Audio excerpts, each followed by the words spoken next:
আমরা যে শহরে বসবাস করি, এটা একটা প্রেশার কুকার সবসময় আমাদেরকে হিট দিতে থাকে এবং কিছুদিন পর পর ব্লাস্ট হয়।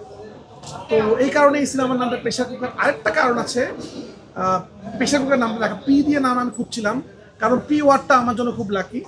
পি ওয়ার্ডে আমার ছিল পরাণ, পি ওয়ার্ডে ছিল পোড়ামন 2, এবং আমার প্রথম প্রযোজিত ছবি আমার সাথে ইমপ্রেস টেলিফিল্ম সহ যে প্রেশার কুকার। তো আলহামদুলিল্লাহ প্রেশার কুকার ওদিকেই যাচ্ছে। তো এই কারণে প্রেশার কুকার নামটা রাখছে। নেক্সট প্রজেক্টের কাজ শুরু হয়ে গেছে, খুব তাড়াতাড়ি আসবে, এই জন্য আমি মার্কেটিং আর সামনে করতে পারবো না। তো ওয়েট করছিলাম প্রেশার কুকারটা দর্শকের মনে লাগার পরে বের হবো। গরমে আরাম নিয়ে হবে না হাহুতাশ, ঘুরলে পরে ওয়ালটন ফ্যান বাতাস আর বাতাস। তো সামনের প্রজেক্টের কাজ তাড়াতাড়ি শুরু করে দিচ্ছি, সামনের প্রজেক্ট আসবে ইনশাআল্লাহ। সিনেমা নিয়ে প্রত্যাশা হয়ে গেছে, আর আলহামদুলিল্লাহ এখন যা হবে প্রতিদিন হতে হবে, কারণ দর্শকের মনে সিনেমাটা ঢুকতে হয়। দর্শক বলে ফেলেছে এটা সেরা সিনেমা ঈদের, দর্শক বলে ফেলেছে এটা তাদের মনে ধরেছে, এবার দর্শক বাড়বে। বাট আমি চাই আরও যে ছবিগুলো আছে আপনারা সবগুলো ছবি দেখুন।